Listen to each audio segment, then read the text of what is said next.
Everything's so frustrating. Have you noticed this? Try and breathe. Just breathe, ladies and gentlemen.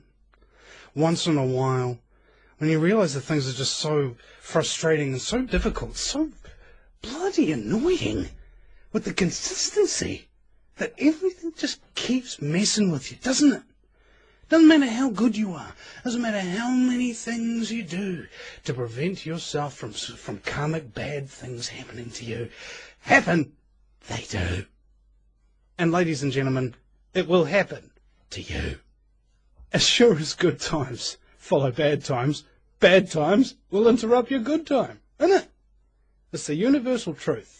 That's why we don't lie to you here on this network. We don't advertise to you. Like, I was on a radio show the other day. In terms of a radio show to add content, it was like maybe 30 minutes an hour of content to actually listen to, versus American Freedom Radio's 55 minutes an hour of content to listen to. That's something to behold, ladies and gentlemen. We're really giving you the good stuff too. All the hosts on this network, every time I tune in, I'm just like, wow, they've got really good guests. And the host has got talent.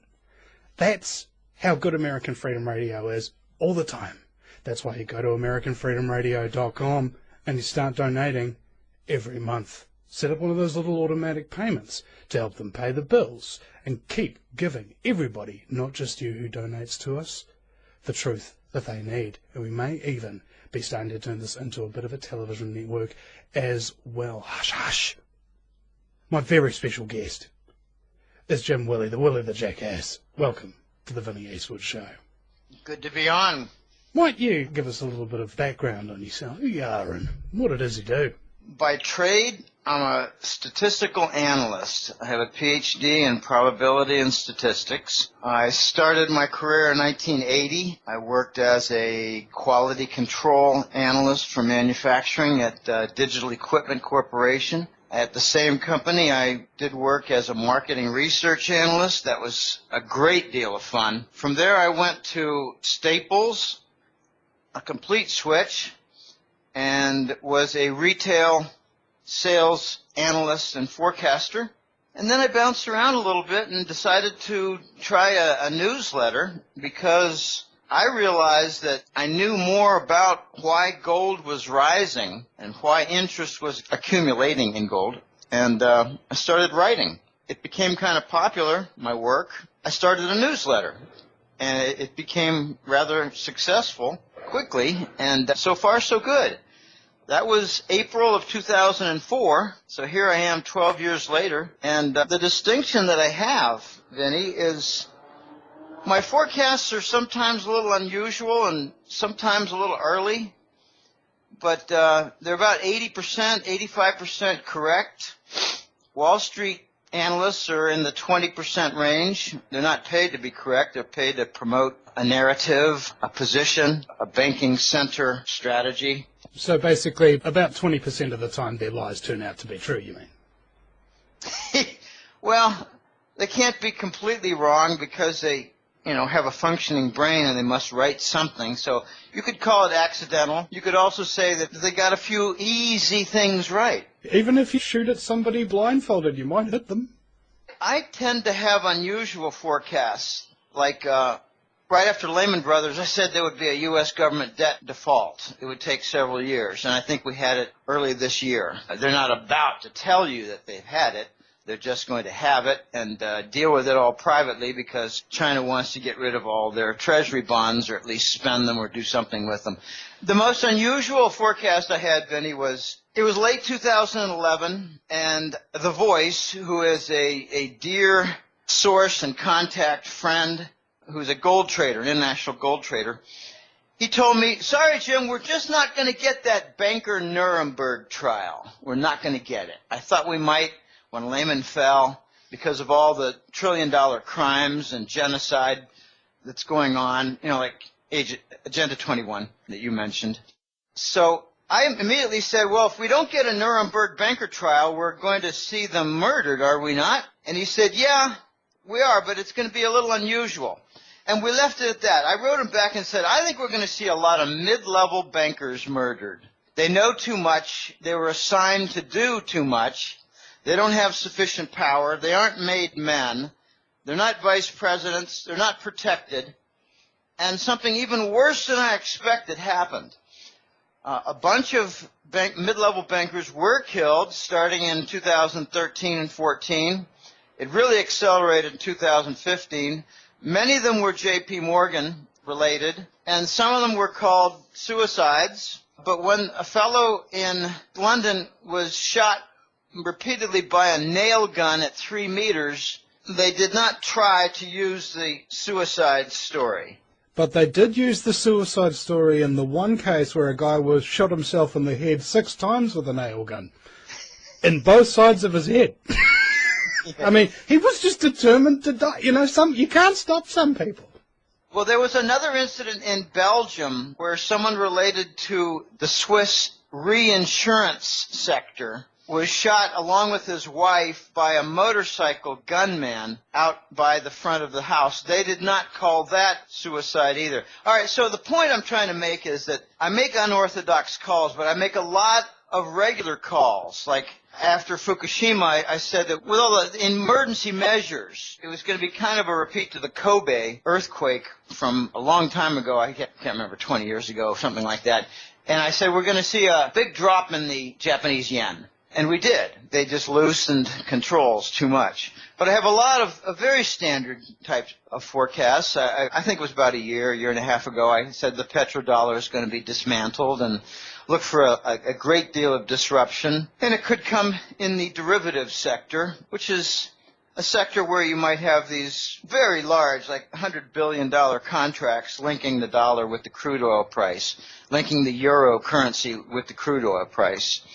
Right now, I think we're going to have a gradual flip of Germany toward the east, and it's going to be very slow. I made this forecast in the middle of 2014. I said a lot of things have to happen in order for the forecast to come true, and we're starting to see the elements now of an internal revolt within the German government structures. And it's being led, by and large, from the industrial captains of the German industrial sector, their economy. And now we're starting to see some evidence of that. I got an indication, Vinny, from a German client. He wrote me and said there are approximately 500 different contact points being made between German industry and Russian large corporations right now. Germany decided to ignore the Russian sanctions. So I think what's going to happen in the next few months is that the European Union and its Commission are going to be largely ignored. Ignored for the sanctions, ignored for GMO food declarations on labeling, ignored for the transatlantic investment partnership, the trade union, the TTIP. And, you know, it really going to be a big invitation for countries to exit the euro, exit the European Union, maybe soon stop paying taxes to Brussels. That's where rubber hits the road. So that's a little bit about where I come from. I like to write. My father is a retired literature professor. You've got like a background in this field of being able to communicate at a very high level with very complex sets of data, and you've chosen forecasting as the main thing that you do, whereas other people would choose economic history or economic current affairs. Why did you choose forecasting specifically? Well, I chose gold specifically. I did a kind of a post-mortem after some damage to my own financial status in the year 2000, and the several months of study that I did led me to the conclusion that the problem is phony money. The problem is central bank power. The problem is enormous deficits, debt saturation, and what is really needed, I came to this conclusion in 2001, what we really need is a gold standard. We need to get off this fiat currency road. It's a false road. It has a bad ending. And I started writing about gold, Vinny. That was what I chose. I thought the solution's going to be gold, and the problem was that we got off the gold standard in 71. And it has deadly consequences. It means that there's no limit to creating money. There's no limit to permitting credit growth. and the consequences are pretty much a saturation, like filling your living room with water. Eventually, your head hits the ceiling and your couch is floating. There's no survival. I wrote more and more. The first article that I really think made a splash was 25 Reasons Why Gold Will Rise. And this was in response to some disgust that I had, because I was reading things like, well, gold is rising. This is 2003, remember? Gold is rising because of the Palestinian situation. Are you kidding me? Gold is rising because the interest rates are below the price inflation. We got negative real interest rates. That's why gold is rising. That was the fuse that started this gold revolt.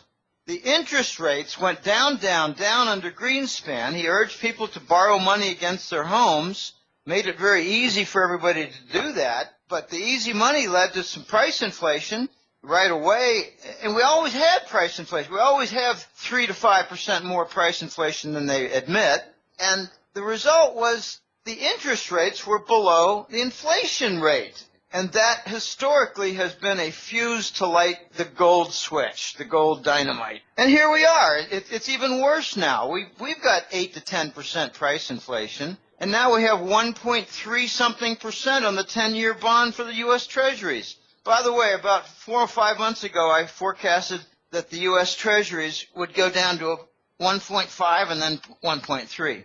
Another correct forecast. Why are you able to make these deductions? Is it the same reason why I'm really good with my deductions about political scumbaggery? It's just I have a look at the data, I know a bit about these people and how they kind of operate, and I just make an incredibly cynical guess, you know, the worst case scenario that I can really think of, and 90% of the time it turns out to be right, and about 10% of the time I'm glad I'm wrong. I don't think it's guesswork on your part, and it's certainly not guesswork on mine. My father makes a regular insult to me, and less so lately. He said, Jim, what do? You use a crystal ball and come up with a forecast? I say, no, Dad, let me explain to you one forecast. And I don't remember which one it was, but I mentioned 4 or 5 important factors. I said, this has already started to happen, and if the forecast turns out to be in the right direction, we should see confirmation in these 2 related areas. And when we get close to the final climax for the correct forecast, it's going to be very messy, but you'll see a lot of people climbing on board late who didn't see it early like I did. And my dad's response was, well, I heard what you said in those 5 minutes, but I have to admit that those concurrent factors, the simultaneous events and factors related, I don't really understand what they were. It's pretty hard, I concluded, to explain a correct forecast to someone who's ignorant. I think you're absolutely correct, and I find this myself when I'm talking to people who are ignorant, and you know, I'll explain concepts, etc. But the thing is, in order to explain the concept, it's very difficult to know where to start. It's as if somebody makes an assertion, and the assertion is wrong, but it would require them several $1,000s of an education and several years of personal study afterwards to even understand the answer that I gave them in the first place. It's a lost cause. I'll give you an example of a very interesting situation that displays ignorance, so that when you make a statement, even, not a forecast, a statement about the current situation, you find dizzy looks and glazed over eyes. I made a point about the artificial Fed rate hike in December. It was really not a rate hike.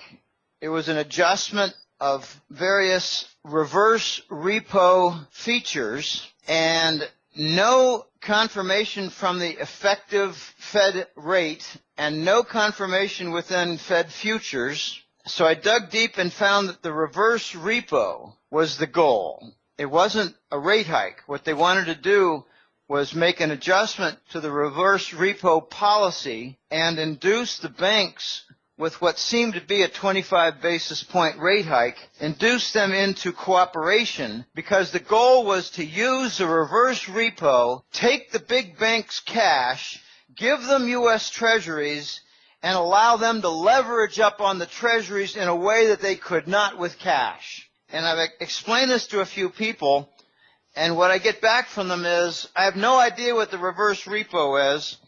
I really don't have any idea what you just said, but you sound pretty good and you sound confident about it. Vinny, how do you deal with that? You don't. You just tell people, well, take my word for it. Who was it? There's a great line in a film called Riddick, and they had these two different power cells, but a different ship that wouldn't fit it. And you go, well, why can't you just jig up the different cell to rig the ship? And he goes, well, I could give you a crash course in theoretical particle physics and acceleration of proton particles and explain why it wouldn't work, or you could just take my fucking word for it. It gets down to that. But what you are essentially saying, I have this knack, or at least I like to think I do. It's called the gift of summation. Somebody can give me 5 minutes of incredibly complex detail and I can tell it back to them in a couple of words without missing out any of those details. Occasionally it works.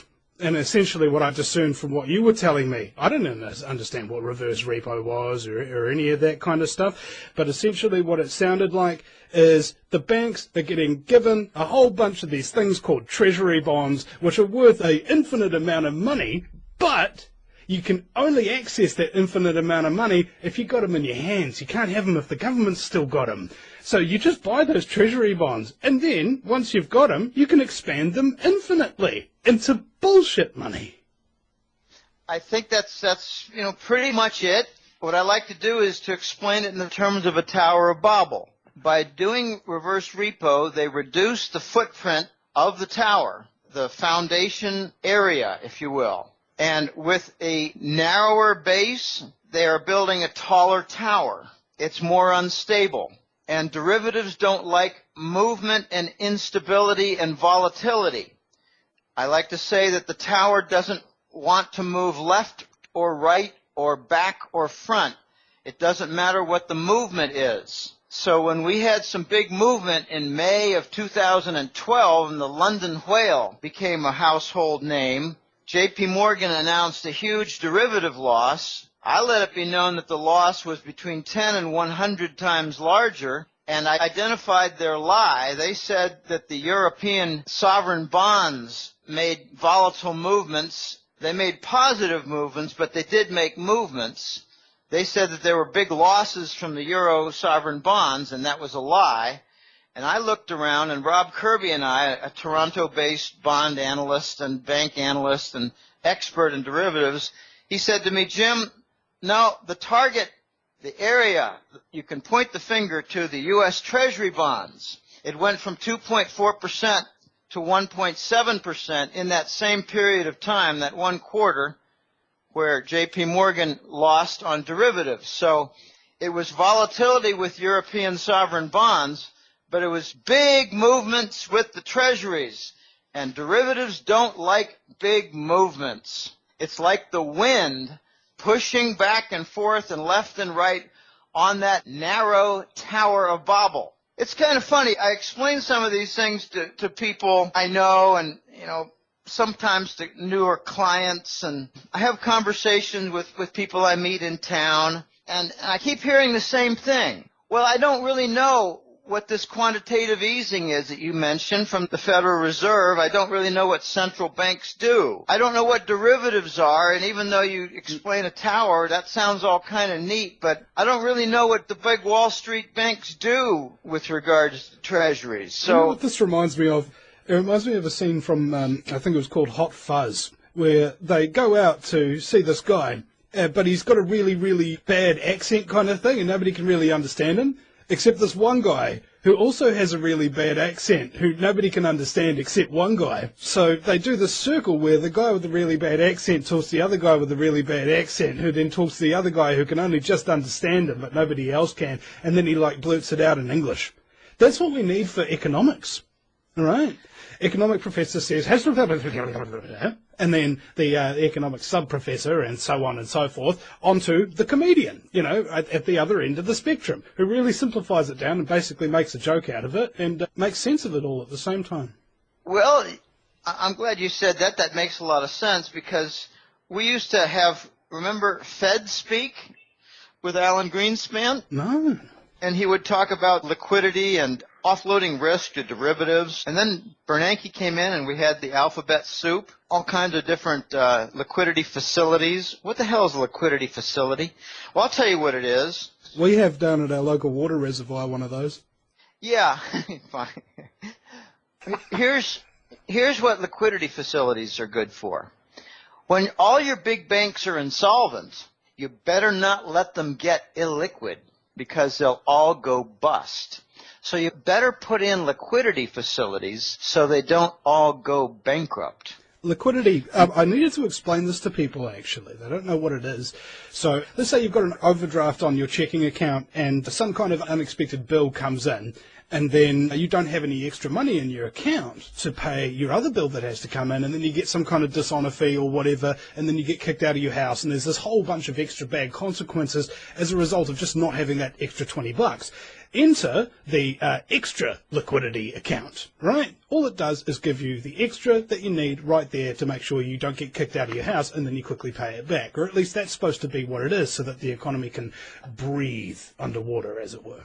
I think you got it right. I get that a lot. Now, somebody told me that the Brexit vote is some kind of ruse, and it's going to lead up to the breakup of the EU, and that the EU is going to morph into something even worse, right? And I'm thinking, this sounds really far-fetched and incredibly terrible. It's probably true. That's how economics in the globalized world seems to work, I think. I think you have it right. I think there might be some more agenda behind the Brexit vote. I think they made a miscalculation, and now they're trying to capitalize on a situation that they've lost control a little bit. But as they lost control of England, they may be tightening their control of the European Union. And as that happens, and they try to tighten the control, they're going to lose their member nations. It just reminds me of one time I was trying to drink a water out of the palm of my hand. And I remember this analogy about it's like you're trying to hold the water as tight as you can, but the tighter you clench your fist, the more water squeezes through your fingers. And that's what it's like trying to hold control over other people, I think. Yeah, let me try this example. It just came to mind, Vinny. It's not something I have prepared, but you realize my woman doesn't love me as much as I thought she does. She's doing things that don't display that kind of love that I thought was there. And there's an argument. So you try to hug her more. You try to say, let's do more things together, honey. And she's thinking, I'd like a little more freedom. I'm not looking for a divorce, but I'll see you later tonight if I feel like it, and she doesn't come back. The next day, you try a little more desperation, and you hold her hand, and she doesn't like that. You put your arm around her shoulders while walking down the street, and she says, what are you doing, honey? Why are you acting this way? And before you know it, you're trying to hold her, and she's trying to resist you. That's what I think is going on. It's like the European Union had an affair with England, and that bitch bolted. That's what I think is going on. And this is going to get a lot weirder. But what do you think about that? You know, are you saying that Great Britain is doing some kind of walk of shame? I think Great Britain is doing an FU. The Federated Union. The European Union, whose head, interestingly, was Herman von Rompuy. I've got this whole thing labelled out, geopolitics and how the New World Order take over stuff. How do you eat an elephant? A little bit at a time, they say. They start off with the European Economic Community. Oh, that sounds really nice. It sounds like a trade deal, first of all. And then in comes all of these little legislative reforms under the guise of trade. And guess what's happening now globally with TTIP, the TPPA as well, tying in New Zealand, the whole world. They're turning this into globalized superblocks at the same time as the first superblock that the New World Order created is kind of like teetering on the edge. And it's a really risky move. I've been watching these people for 8 years, and I've maybe understood their intentions fully for about maybe 2 years. And I've never seen them act this way. I've never seen them push such massive agendas simultaneously. They're either really ballsy and they think they can get away with it, or they're really freaking desperate and they think that they're about to get overthrown because all the little revolutions, they sort of boil away for a really long time and nobody even knows that they're there. And then all of a sudden they just boil over and just spill over everything and change the whole world. There's some people who think that that's about on the horizon, and frankly, those people need to remember that the most important thing to think about during times like that is what you're going to do after the revolution is over, what kind of society you want, what kind of economy you want, what sort of rules you're going to be governed by, because if it all turns up to chaos and anarchy, guess who really thrives off that and will end up in power again? Scumbaggery. That's who. I tend to agree with that entire interpretation and perspective. Let me try to explain what I think Brexit might have been. Since when does Britain take orders from anybody? They're not going to take orders from Brussels anymore. So this was a declaration of sovereign power by Britain. They're not going to fall under the wing of Brussels. Secondly, they might not have appreciated that Britain wants to do financial deals with China and commercial deals with Russia. So they don't want to go through Brussels, and they're not going to anymore. And I don't care whether it's final yet. They're going to make deals now. Notice what happened at the St. Petersburg Economic Forum just 2 weeks ago. There were about 50 different billion-dollar magnitude deals cut with Russia, every single one of them in violation of the sanctions. This is my point about the European Union being ignored. As they make more power moves, they're going to be ignored further. As they make more rules and regulations, they're going to be ignored further. They're actually doing some really stupid things right now. They're talking about expanding the European Union to the Middle East. What, adopting Arab nations? What the hell is that? Well, they do have a huge Arab population in the EU. I don't care. So, I don't care. Oh, I know, the craziness of it. I'm just wondering exactly, is there an agenda to turn the entire world into a global superstate under the rule of the bankers, mostly, where we're pretty much so subdued in either infighting or some other kind of divide and conquer tactic that every culture will just be some kind of homogenous soup, and little by little, everything that everyone that lives on the earth today defines themselves or their country as won't exist. There's something called the Morgenthau Plan. This is really ugly stuff. I believe after World War II, there was the Marshall Plan. There were various different things. There was creation of the Israeli state. There were a lot of different agendas being worked. And one of them was called the Morgenthau Plan. And one of its features is bring in what I call Arab human garbage and mix it in with your society to dumb down your population, make it more docile, make it more dumb, and there you've got your labor force. And they're not going to rise up against the elite because they can't figure things out. And since when do the Arabs ever organize together? There's another very big factor with the British exit. It's a rebellion against NATO. There are two fascist entities in Europe now. One is clearly the European Union Commission, the EU Commission. But the second fascist power is the NATO Supreme Commander Office. Because after the Ukraine war began in February of 2014, we're 2 years plus into this, the NATO Supreme Commander started issuing orders and bringing into his office the member nation prime ministers and presidents to include their security staff and follow these orders. And the member nations were just befuddled that Brussels and now the NATO commander from the Pentagon is giving them orders, and they're losing their sovereignty. The British just happened to be the first nation to say, fuck you, we're not doing it anymore. And in addition, you cannot leave out that the British were saying no more on the human Arab garbage influx. Just a reminder of another unusual forecast that I made. It was made in August of last year, And I had been asking the question after watching, the boatload of the refugees, and they're not refugees, they're emigres, they're desired immigrants. Some of them are well dressed. They have cell phones and laptop computers, and they instantly do research and look for the northern nations of Europe because they have a better welfare state. But I asked the question, if these people are supposedly poor and they're refugees, who's paying for their passage? And we saw pictures of overloaded, desperate people on ships, and we saw pictures of floating bodies of people who didn't make it on the Italian and Greek shores. And I found the answer to the question, Vinny. It was the George Soros NGO, non-government organizations, that were paying millions of dollars for free passage. And I said, okay, well, if that's the case, this is going to be cover for an influx of a lot of violent people. This is like a continental version of the Cuban Mariel boat people onto the shores of Florida where violence increased. And here was my forecast. This is, remember, August of 2015. I said a major Western European city was going to have a big terrorist murder incident. A big murder event.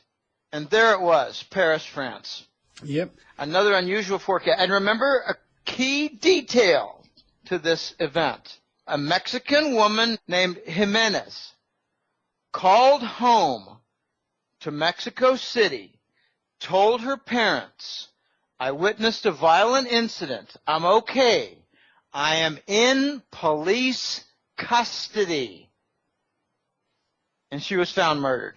So, that's just another kind of unusual forecast. That incident was also quite interesting, Offender. There were people murdered in the office building, and there's a puddle of blood. The person was supposedly murdered on her office chair at her desk, right? And there was a puddle of blood on the floor, and the chair was on top of the blood, completely clean, right? Impossible. And it just occurs to me that people aren't as bad as you think. Even though George Soros gets in all these violent criminals and everything like that into there, some of them may be real scum, right? Real bad people, right? But they still don't stage terror attacks all on their own. They have to be recruited and patsied into it and so on and so forth. And even 9 times out of 10, they still can't get the job done, so you've got to get your local police and intelligence operatives and people who have plausible deniability to do it, and then execute them all afterwards so that you can continue to have plausible deniability. And you can also ramp up the police state and restrict everybody's freedoms as a result of the incident that you yourself pulled off to get the measures that you wanted in the first place anyway through Parliament. Exactly. In fact, just to add to my little Paris, France terror incident story, they removed 1 week before an expensive carpet in a certain theater. Hey, we need to get this carpet out of here, man. What, man? Then there was the Brussels terror incident, which was about a month ago, and I looked into that and made some quick conclusions after learning some things. It was done at the airport. Well, who had the airport security contract? The Mossad. So an incident took place on their watch, so the conclusion is one of 2 things. Either they're very incompetent or they're totally responsible. Well, they do call them Mossad for a reason. They aren't there to make you more happy. Yeah. That's good. That's good. I call them the mass swipes. Yeah, that's actually quite clever. Thank you very much. I approve. All right. Well, this British exit is very important, and now I'm looking to see what is going to happen with other member states. I think we're going to see a lot of movement toward breaking away and setting up their own referendum with Denmark, with the Netherlands. And Germany's going to have an interesting movement because right now Merkel is actually saying you can't have a referendum in Germany because our constitution doesn't permit it. Watch it happen anyway, and they'll just rephrase it to be something else, like we don't want to follow their directives rather than we want to break out of the union. In other words, we're going to divorce ourselves, but we're going to still be part of the household. Oh, my gosh. It's going to be very weird. But I think there was a miscalculation. Cameron lobbied toward the vote a year ago when he thought it would not pass. And he miscalculated. So he resigned. And now we basically have no power structure at all at the top in England and London. I like to say the only power structure there is the head of the City of London in the financial center. It's kind of like a financial mayor, if you will. Like a Mayor Rothschild, you know. Well, yeah, but more like really the what's the word? A chairman of the Chamber of Commerce. Chamber of Commerce and the head. Okay, so they miscalculated. What I think scared the bejesus out of the British was the new ties that the Chinese have been making with European financial centers, in particular Zurich, Switzerland, and Frankfurt, Germany. They're setting up RMB trading hubs there as to do bond issuance and to do RMB currency trading. That's not the only place they've got it. They've got an RMB hub in Paris, France. These are small, but Frankfurt's going to be big. And I think London got scared that the continent might offer them competition in ways that they never have before. So instead of working through Brussels, they decided, let's rebel against Brussels, tell them to go to hell, and work out our own Chinese deals for the RMB Center in London. And they've already issued in London some sovereign bonds for the Spanish government debt. And by that I mean Spain called up London, said, sell some bonds, the fee structure's in place for your profit to your brokers. The denomination of the bond for Spanish government debt will be Chinese RMB currency. Let it fly. And they did. I think it was a $3 billion worth of bonds in RMB. This is the sort of thing the British did not want to lose to Frankfurt and Zurich. And now look for some LNG, natural gas deals with Russia and Gazprom. They don't have to abide by the sanctions. And I don't give a rat's ass. I like to say, I don't give a backward flying turd about sanctions. They're going to do what they think is right for their country. And the British are going to cut deals with the Russians. Okay. Now, I've also got the thought about a big power play here because of the sort of precipitous nature of this. It's a genuine collapse of a major section of banking here, like the European central banks and the Bank of International Settlements and things of this nature. They've got a lot of debt invested in this EU, which they've been using essentially as something to bludgeon these these poor countries into doing what they want, stealing all their national resources and assets and infrastructure, etc., and palming it off to Serco, you know, taking over the prisons here in New Zealand as well, or Veolia. These big, giant firms that handle massive amounts of private contracting. And the international bankers have figured out that if they own all the private contracting firms, as well as issue the base accountancy and credit of countries, and it's even better if they're all collectively getting their issuance and currency controlled by these criminal central banks in the first place, because then it just makes the whole game much faster and easier. You don't have to do the whole thing over again. You can just smash the whole bag of eggs in one go. Can't you? Because then they get you in debt, they then seize all your assets and seize them with the private contracting companies that they own. I mean, why do people think that 84 people control 60% of the world's wealth right now? It's not rocket science. They're stealing it. It's a fraud. That's the reason why the financial industry interests me so much, because it confuses me. And I found during my journalism days, any time I'm hearing somebody in a position of official capacity saying something that I don't understand, it means that they're involved in fraud, or they're describing some kind of fraud that's going on. Well, let's point to one of the biggest frauds in a century. Following the Lehman Brothers event, you could call it a failure, but it was also a murder crime scene. J.P. Morgan and Goldman Sachs suffocated them by refusing to pay on their asset sales. Wow. Unbelievable. So what happened was the owners of the Federal Reserve issued themselves in two tranches $23 trillion worth of loans at near 0%.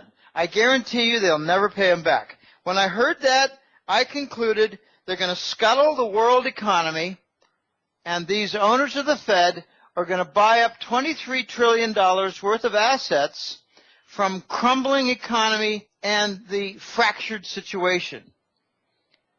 And I don't know if it's happening right now. They don't tell us what they do.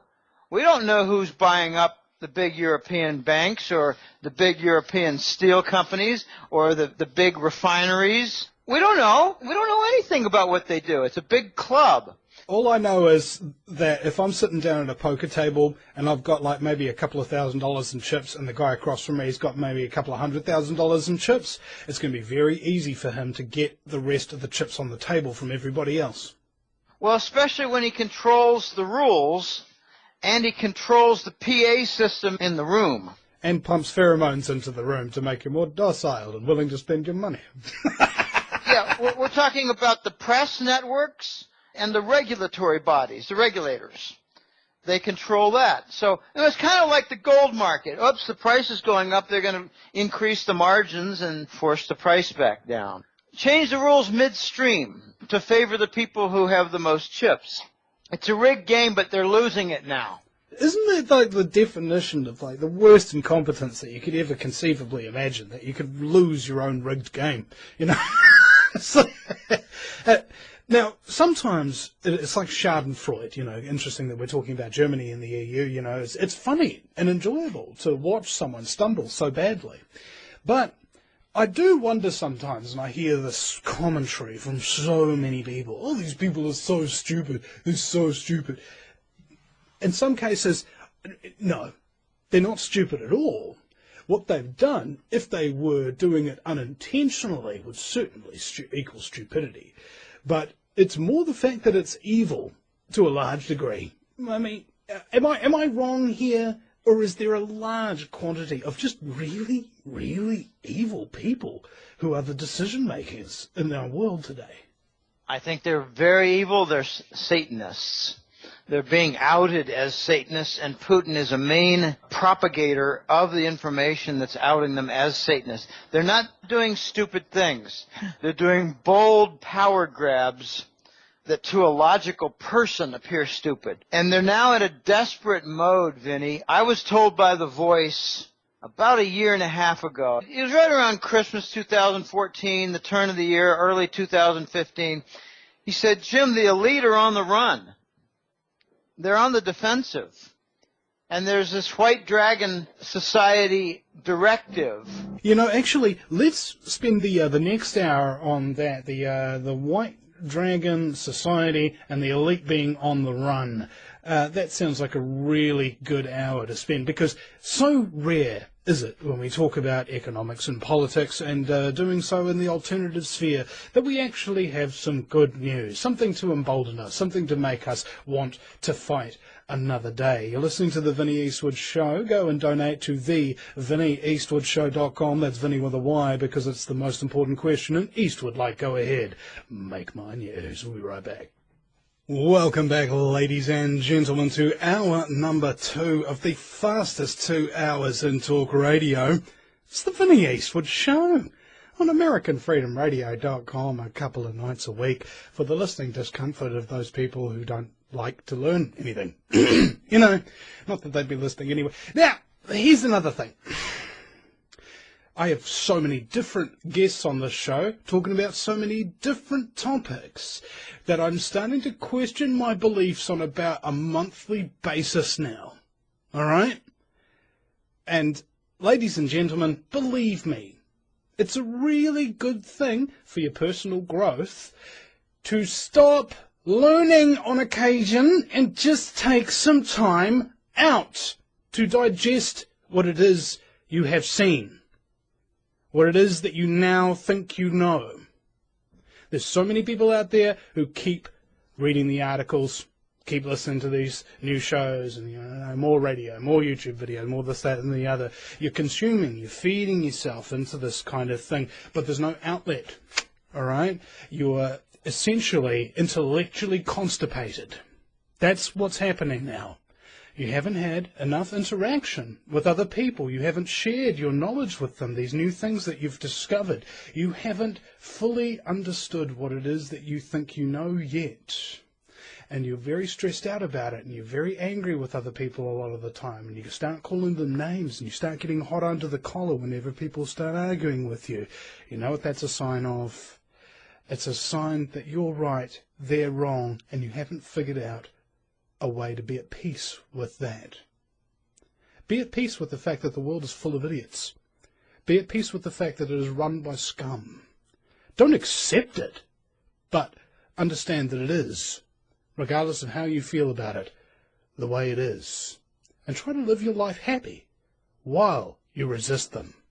Because who wants to get exterminated with a frown on their face? All right, now seriously, go to thevinieswoodshow.com and start donating $2.50 a week today on that homepage there. You need about 40 people to do that, and that puts us over the threshold for our budget for survival for this month and every month subsequent after that, ladies and gentlemen. So if you're one of those people who can spare $2.50 a week for this little enterprise, please go to thevinieswoodshow.com and do that today. Now, we have no FCC regulations on this broadcast on American Freedom Radio, thankfully, so we can say whatever the F we want, and whatever we fucking want to. And my very special guest is Jim Willie the Jackass. Welcome to the show. Again. Well, it's good to be here. You talked about intellectual constipation, and I jotted down a few things, and here it goes. We're dealing with a day and age and society overloaded with intellectual constipation, suffering from debt saturation, economic sclerosis, and extreme political apathy. This is how the elite, the Satanists, are trying to bring about their global fascist state. But they've got a bit of an overreach, and it's just not working. A very positive event took place about 3 years ago.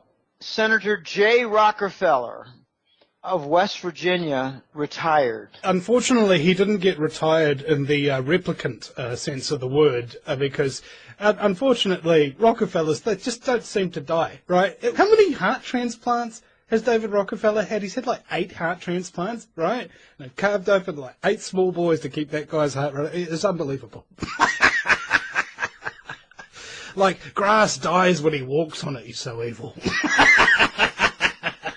I hear what you're saying. But the good news was this. J. Rockefeller had a pet project to pull in the Internet under federal communication control, and he failed. And I think he resigned because he failed. He said, I give up.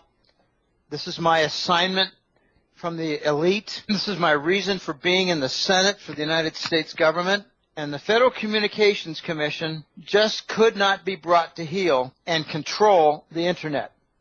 And there's something remarkable about the Internet that I just love. It's technology moving quickly, and government moves slowly. So when the government decides we want to do this or that regarding the Internet, they start arguing about it. They draft a bill. They get a sponsor. It gets some progress. And by the time it gets to the Senate floor or the House floor, it's obsolete. This is wonderful. I just laugh every time I think of this concept. But anyway, before we went on the break, I was talking about the White Dragon Society and the elite being on the run. The elite being on the run. And this is very real. If you don't know what the White Dragon Society is, then just check into it. You know, it's not a pure organization without a bit of nasty history. You don't find any billionaires club on earth without some nasty, smeary history. The way I understood the White Dragon Hat Society or whatever is basically if the Illuminati were Asian instead of European and they were Buddhists instead of Satanists. That doesn't differ much from my concept. Bring in, okay, since you mentioned the Buddhists, yes, Buddhists instead of Satanists, so they're not bent on destroying the world and bringing hell on earth, and they're not interested in dominating all the money and defrauding and making everybody poor. And by the way, I want to put a caveat on that and say that it's not the fake New Age Satanist hijacked Buddhism of the do nothing to stop evil and just be happy and everything will be roses and sunshine. Yeah, that's a bunch of crap. Yeah. Google Mark Passio New Age bullshit, ladies and gentlemen. If you want to spend a couple of hours of your life, maybe even 7 hours of your life, sitting there going, yes! Yes! I'm not the only one who thinks this! Yes! Yes! I'm not the only one who thinks this! You know? And actually have reasons for why you hate the things that you hate. It's very self-justifying for me for watching that thing. But anyway, I digress. Go ahead. Okay. What I was told was, just think of the beginning of 2015, there had been a lot of progress regarding a directive. Just think of it as the Eastern Directive. And its target was the Western elite. The Western elite had their directive of the New World Order. In other words, a global fascist state emanating from the Western world. The Eastern Directive was very much in conflict with that and still is. It's about global harmony. It's about taking good care of the earth rather than destroying it with, say, chemtrails and GMO foods and fracking of the water system and lacing the vaccines and using HAARP to create earthquakes and tsunamis. The East has rebelled against the Western agenda to wreck the earth. The East has rebelled against the Western agenda to commit bond fraud, monetary fraud, and all kinds of economic fraud toward impoverishing the world. Just look what's happened to the household wealth in terms of home equity. It used to be the cornerstone of individuals' financial security, and it's gone. It's gone almost across the entire Western world. Now, don't worry about Asia. Just worry about, say, Europe, Australia, and North America. Home equity has been wrecked. And now in Australia and New Zealand, you're seeing a good deal of Chinese colonization coming in and overbidding on your property. Okay, that's my little digression. The Chinese and the White Dragon Society have moved in and made demands, nasty demands, with threats to the Western elites.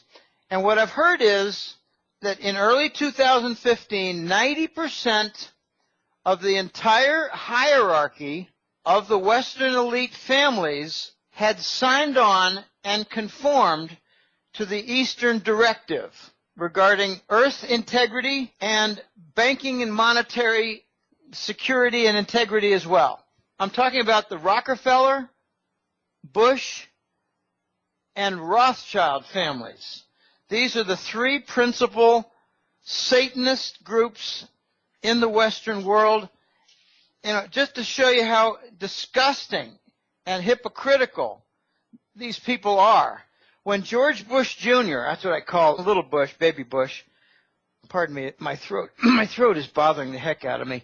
You poor bastard. See, and also, ladies and gentlemen, I wanted to note as well, and thank you, Jim, for coming on anyway, because I was fully prepared to just like rant straight solo for like 2 hours today and let you go get some rest and everything like that. But no. Even though you feel nauseous and you've vomited and all of this other kind of stuff, you're still here. I'm just like any minute now. Any minute now he's going to. You didn't need to mention the vomit there, Vinny. Oh, I'm sorry. It's just I have this thing where I just think, you know, that's so embarrassing. I just have to make it public. You know, just to make everything real, right? Okay, it's real. I want to be real with people, and that's the thing. We're real people. We're not some kind of scumbag. You know, like I'm wearing pajama pants. Okay, there you go, right there. I don't wear proper pants. I got sweatpants on, and I'm very comfortable. My feet are up. Okay, regarding these families, a little side story.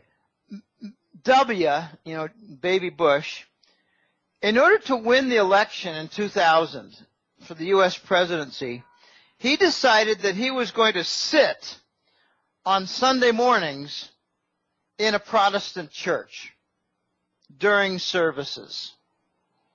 And that way, he could capture the Christian vote if he just let it be known that he was against abortion. I know Christians. They fell for it. They all fell for it. And I said, this guy's not Christian. What are you talking about? He's probably more Satanist than Christian. And they said, well, I don't think so. He doesn't like abortion. That's a very Christian attitude. All right.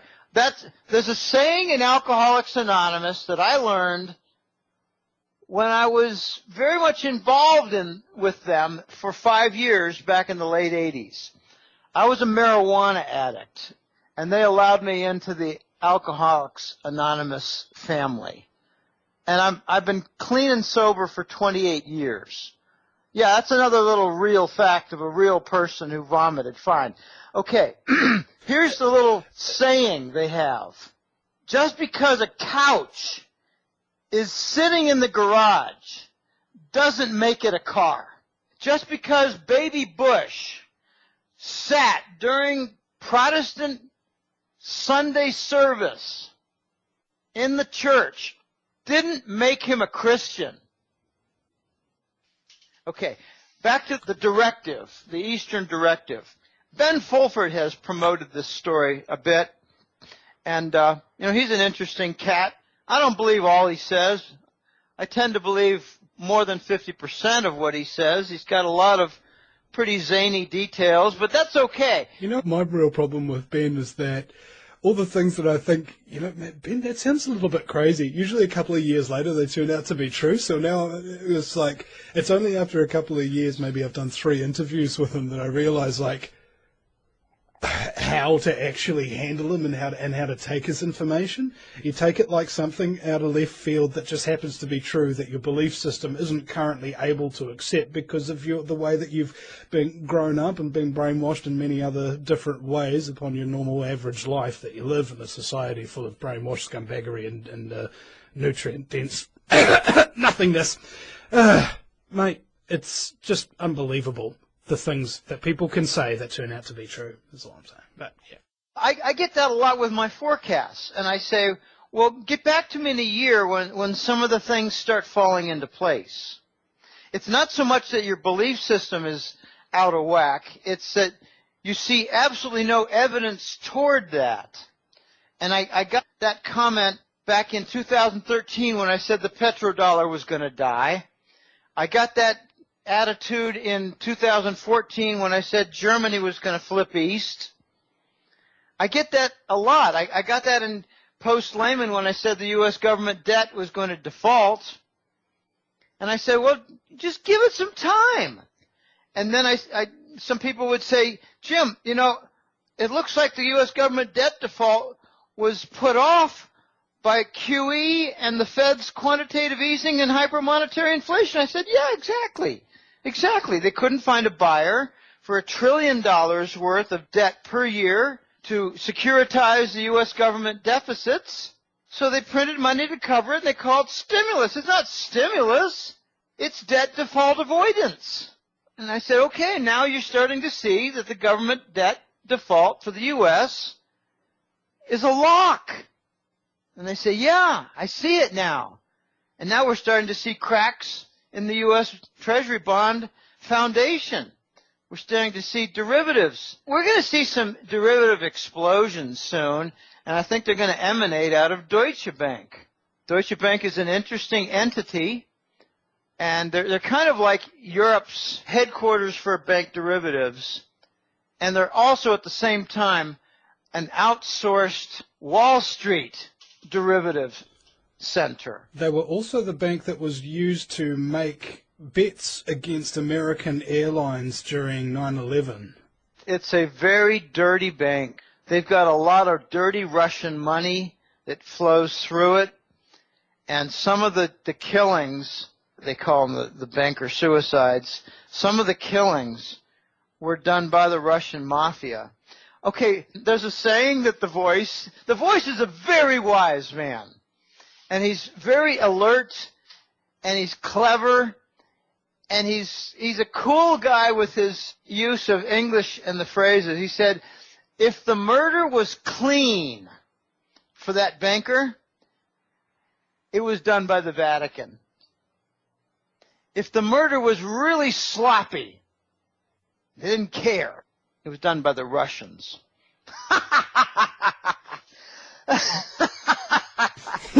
You know, I've got a saying actually just like that. I remember one time I came home and my wife said, Vinny, there was a truck bomb that was averted in Times Square. And without knowing anything about it, I just go, don't worry about it, baby. It was probably just an FBI staging thing. And it turned out later that it was. And my philosophy is that when there's staged terror attacks, generally speaking, the FBI will stage them, but the CIA will actually pull them off if they do get pulled off, kind of thing. There'll be CIA involvement, but yeah. Right, all the different little robot people. The robot people hear voices, like the fellow who shot Ronald Reagan. 2 months into his presidency, after choosing Papa Bush as his vice president against his will. Right. Did you know that Jack Ruby, who shot Lee Harvey Oswald, had a landlord named George Bush in Houston? I mean, this is so interconnected. You go on and on. So, yeah, you talk about the FBI arranging it and the Langley folks pulling it off with all their, what I call robot. That brings me to one more point that occurred to me before the show today, is that intelligence agencies were originally created by the elites and the royals back in the day, hundreds of years ago, so that they could spy on each other, do all sorts of really down, dastardly stuff that if they were caught doing it or people that were associated with them were caught doing it, they'd be in big trouble. But if they got private people to do it for them, it's no problem at all. And it turns out that about 75% of the funding for the NSA and the CIA come from private interests.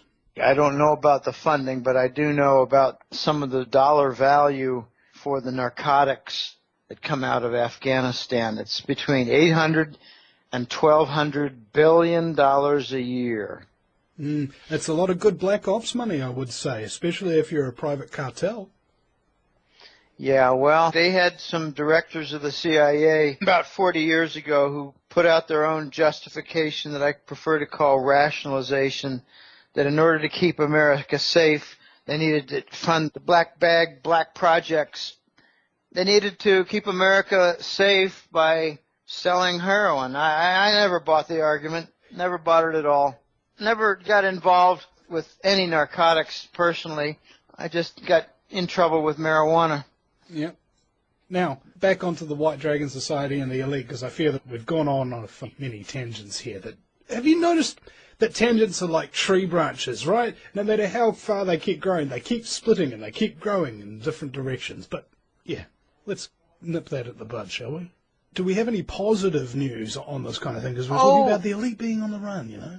Whenever I get an email from a client or a follower, I've got probably 10 times as many followers, or maybe 100 times as many followers as I have clients. Clients are people who pay me. Okay, I tell them, when they say to me, isn't just the White Dragon a different criminal society, a different elite organization, and it's headquartered in the East, and they're just going to take over where the Western elite left off, and it's just going to be a change of the guard, but the same old, same old. I said, no, it's not. They do not like destruction of the earth. They do not like the bond fraud. They do not like fraudulent money. They prefer to do lots and lots of earth integrity cleanup. And the voice says they have a name. It's called the Gardeners. And they have a big budget. And they're going to start plying their trade soon. The White Dragons in the East have a high priority for the gold standard. Well, I got news for anybody who's naive enough to think that it's just the same old with a change of guard. The gold standard puts the elite in the West out of business. So the biggest positive that you can point to has to do with the earth, the money, and the gold standard. Bond fraud is going to stop. Counterfeit is going to stop. And what I would like to see is not for the Basel gold solution to take place, but instead the Chinese and White Dragon gold solution to take root. I don't want the same people who gave us bond fraud and currency illegitimacy to be in charge of legitimizing a gold solution. I don't trust them at all. I want the East to do it, and I want the West to follow their lead instead of trying to have a parallel lead. The White Dragons have apparently threatened a lot of the elite in the West. And again, it's Rockefeller, Bush, and Rothschild. And all the Clintons fall under, it's kind of funny. Bill Clinton has a father, and his name was Winthrop Rockefeller. You take a look and do a Google search of Winthrop Rockefeller, you see a face that looks a bit like Bill Clinton. You look at his bio and you see Arkansas, where Bill came from. You look at the role, the career of Winthrop Rockefeller, and you see that he was governor of Arkansas in the 70s. So in the 70s, or maybe in the 60s, he had a baby with his wife. Okay, that's about right for the age of Bill Clinton. It fits like a glove. But Bill Clinton decided to take the dark side and to work closely with the Bush family. The Bush and Clintons are the main proprietors of the Association for Past Presidents Fund, which is an investment vehicle for their narcotics money. So Bill Clinton is kind of a hybrid. He's a Rockefeller, but he's in the Bush family. Those three families are now really under siege. A lot of the underlings have converted and signed over their allegiance and conformity to the White Dragon's directive for earth integrity, stopping the bank fraud, and imposition of a gold standard. And when these things come about, Vinny, you're going to see a remarkable renaissance in the global economy and capitalist structures. Like when you said those objectives together, I was like, holy shit. Yes. Yes. Can you imagine all the positive trickle down from, say, cleaning up the earth? The positive trickle down from capital investment having to do with the Eurasian Trade Zone. The Eurasian Trade Zone is going to be the avenue for this directive. It's going to be the joining of the old Soviet republics, the Asian economies, the BRICS nations, and a whole lot more. It's going to bring in all the 117 BRICS alliance nations. And this entire Ukraine war is to block the Eastern directives, not just the Eastern White Dragons. It's to block the marriage, the union of Russia with the European Union. The Rothschilds did not want Russia to join up in any kind of economic union with Europe. And there's a reason. The Rothschilds hate Russia, and Russia hates the Rothschilds because the grandfather to the current Rothschild arranged to set up the Bolshevik Revolution in Russia, arranged to borrow the Tsar's gold, like 15,000 tons, and then arranged to murder the Romanovs and to install Lenin as the ideologue, along with Marx, and I guess Trotsky had a role. So the Soviet Union, Vinny, was a gold heist. Not unlike 9/11, allegedly. Where supposedly a whole bunch of gold that was in the bottom of the World Trade Center wasn't found afterwards, after all the dust and everything had settled, But there were reports of giant flatbeds and things like that coming in and out of the World Trade Center with covered loads a day before, and, it just reminds me of Fort Knox when Congressman Ron Paul asked to see if there was still gold there in it, and he was refused permission. It reminds me of the Bruce Willis movie, Hard to Kill 2. You mean Die Hard with a Vengeance? The star villain was Jeremy Irons, and they shipped out several trucks load of stolen Federal Reserve gold, and it was a giveaway of 9/11. The voice tells me that 9/11 involved the theft of $100 billion worth of gold bullion. but also $100 billion worth of bearer bonds, and also Cato, my military U.S. government source, told me it was $100 billion worth of diamonds. So $300 billion gold heist. Here's one of the funniest facts that I know regarding ignorance of Americans and maybe a lot more than just Americans. I asked them, what was the biggest bank in 2001? What was the biggest private bank in the world? And they say, I don't know. And I tell them, the World Trade Center. And they say, I didn't even know it had a bank. The largest bank in the world, most people didn't even know the location had a bank. 9/11 was a bank heist, Vinny. But it also was the ticket for installing the U.S. fascist state. Oh, you know what they needed? They needed to steal some seed capital so that they'd have the funding to set up all the military arms and the militarization of the police and have a huge slush fund so they could actually fund the setup of their New World Order, enough to bribe officials in every country to pass their subsequent New World Order legislation like Agenda 21, Codex Alimentarius, that kind of thing. It's like, dudes, let's just go for it. One big bank heist and we'll have enough capital so that we can set up a New World Order and make it run forever. I don't disagree one iota. Not one iota. In fact, I think they are using narcotics and buying off governments and central banks with narcotics, cuts for the narco money laundering. Many countries. And what it does is it gives a payoff, an income stream, to the heads of the banks, the heads of the government, for lots of little countries and mid-sized countries. And that way, they don't have to dip into their fund that they stole from the World Trade Center. That's $300 billion. They don't have to dip in if they use narco money laundering cuts. A small percentage goes. Which is convenient because they used 9/11 to justify invading Afghanistan, which at that time had the Taliban, which not only didn't want a Unocal pipeline, but they also didn't want heroin. And at the time were only producing 1% of the world's heroin. But luckily, Osama bin Laden, or Tim Osman, who was also recruited by the CIA during the 80s to fight the Russians, was there. And so they invaded and made a former Unocal advisor, Hamid Karzai, the Prime Minister, and then the next year it started producing about 90% of the world's heroin and increasing the percentage of the supply ever since. And Allied forces, I like to use the term loosely, including New Zealand soldiers, have been photographed guarding these poppy fields and the manufacture of heroin aided by CIA contractors and all this kind of stuff as well. So, that's how you do it, isn't it?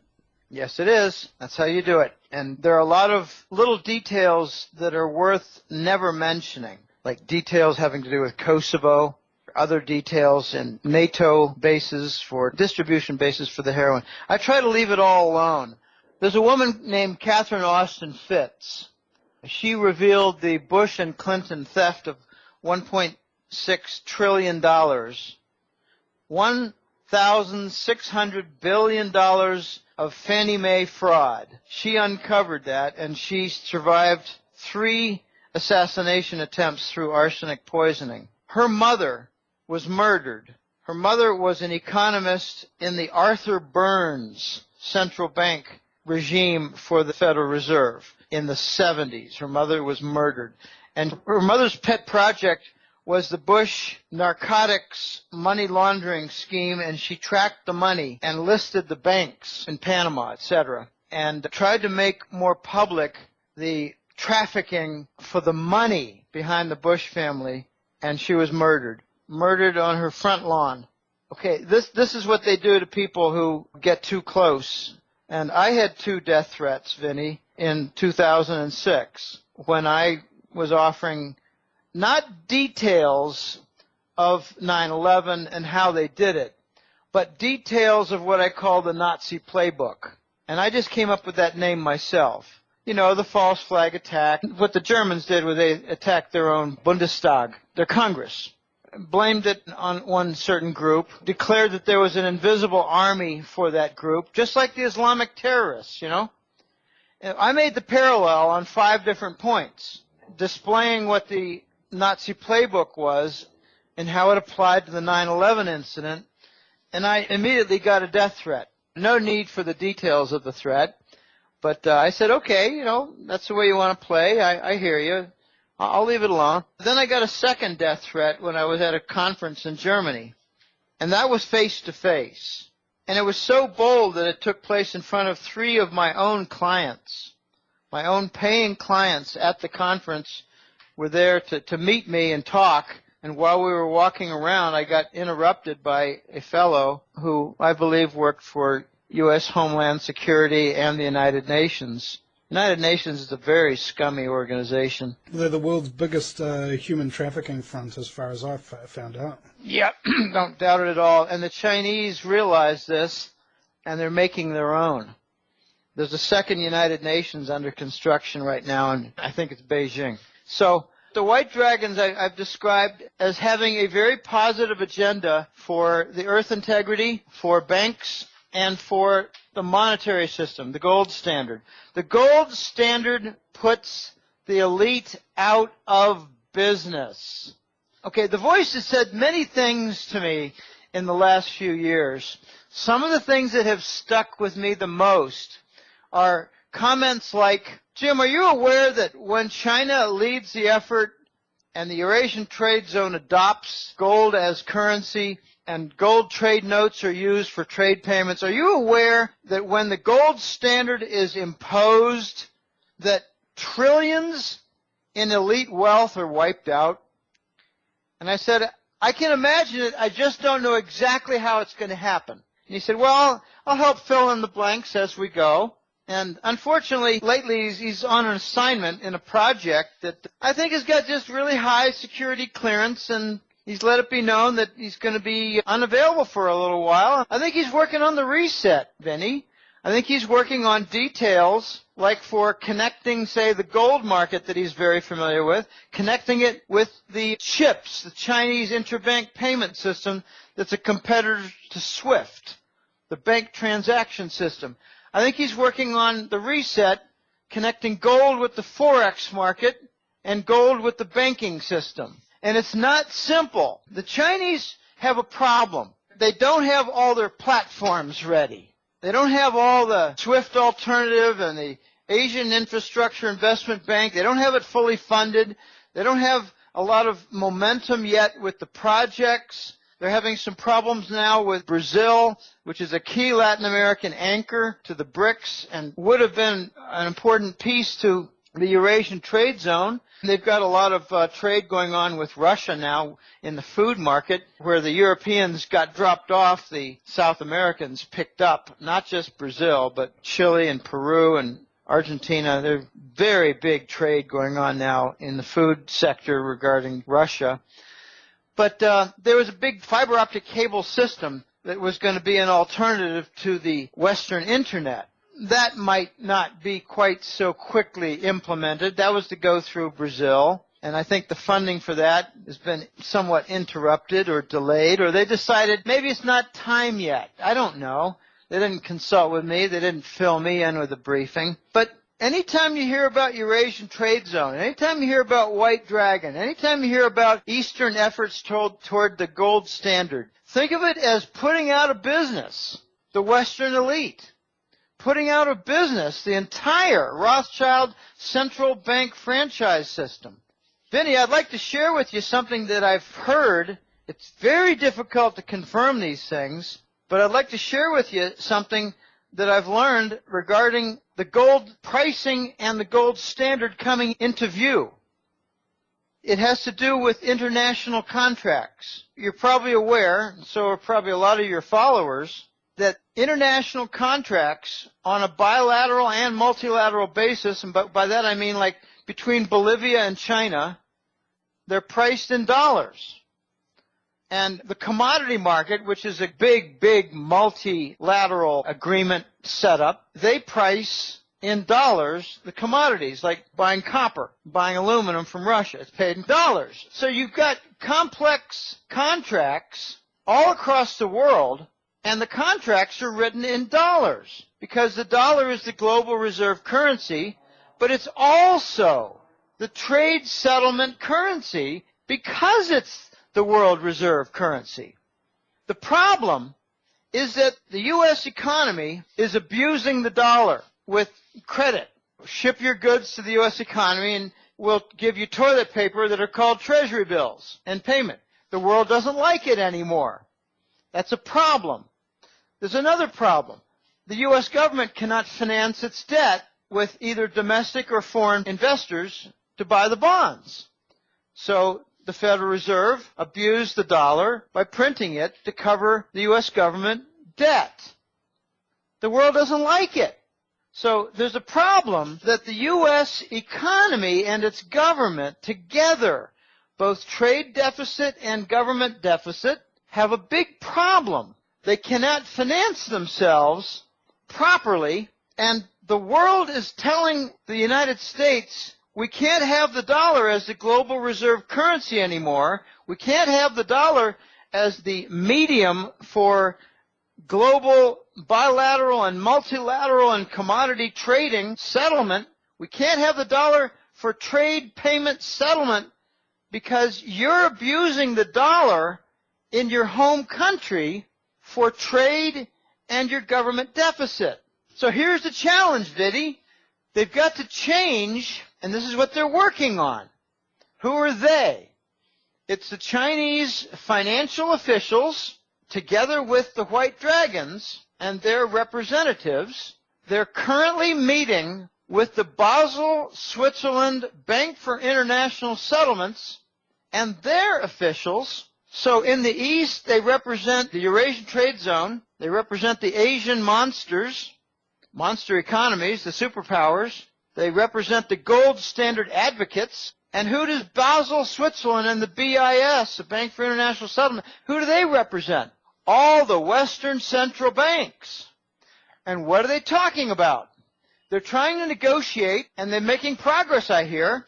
They're negotiating a reform, a treaty, to change all international contracts, to change the dollar payment system into a gold payment system in order to liberate the dollar on the home front in the United States, which will enable the U.S. government with the Department of Treasury to launch a separate domestic-only dollar. I've been calling this the Scheisse dollar because it's going to resemble a third world currency with its $500 billion trade deficit per year.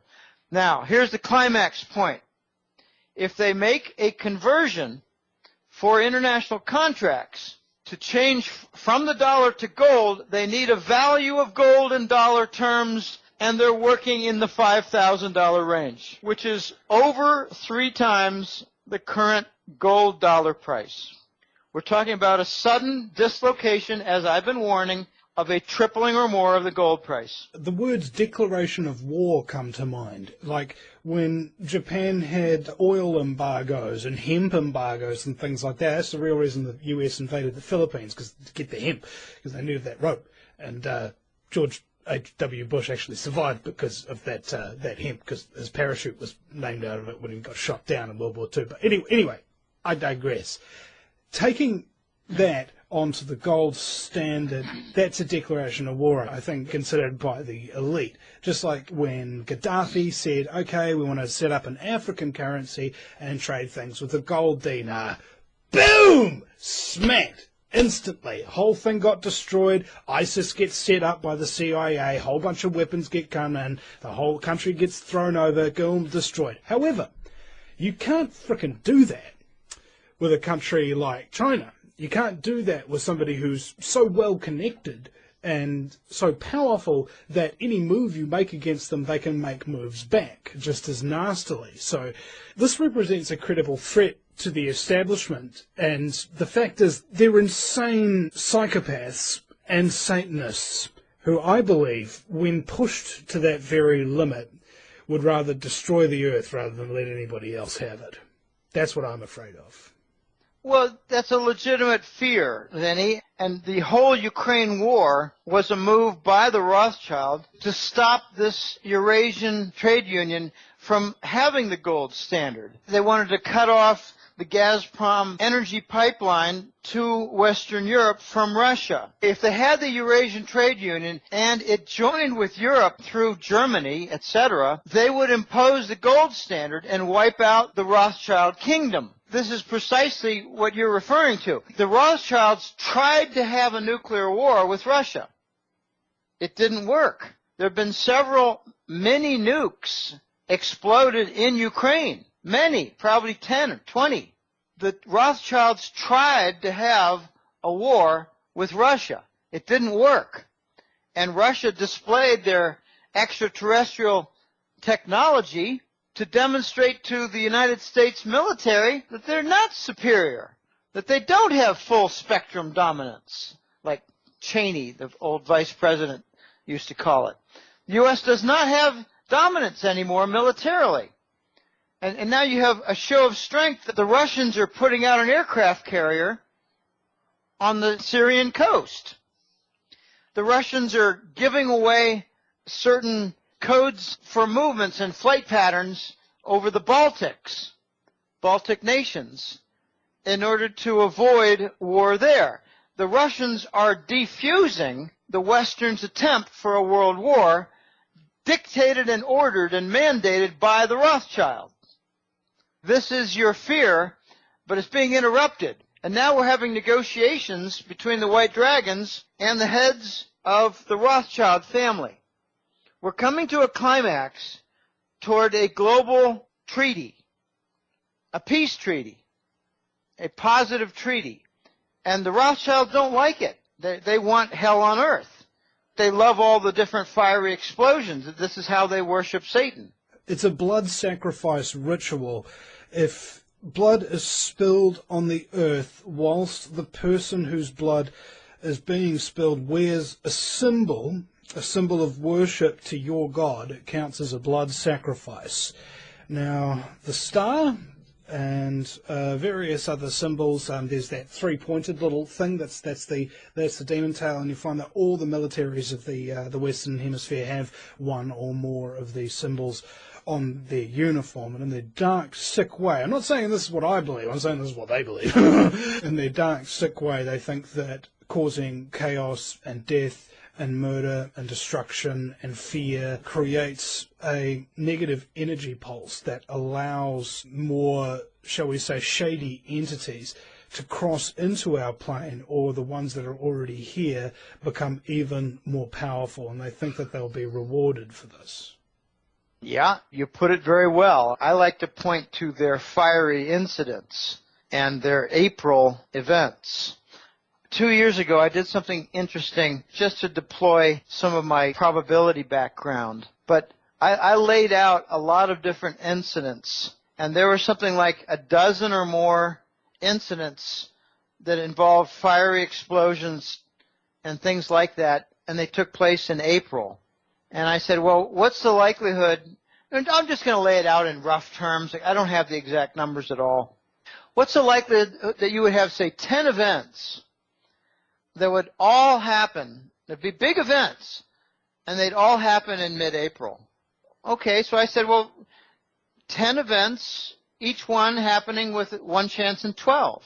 So it's 1 over 12 to the 10th power. It's in the billions, Vinny. It's very unlikely that Waco, Texas, the Batman murder in the cinema in Aurora, Colorado,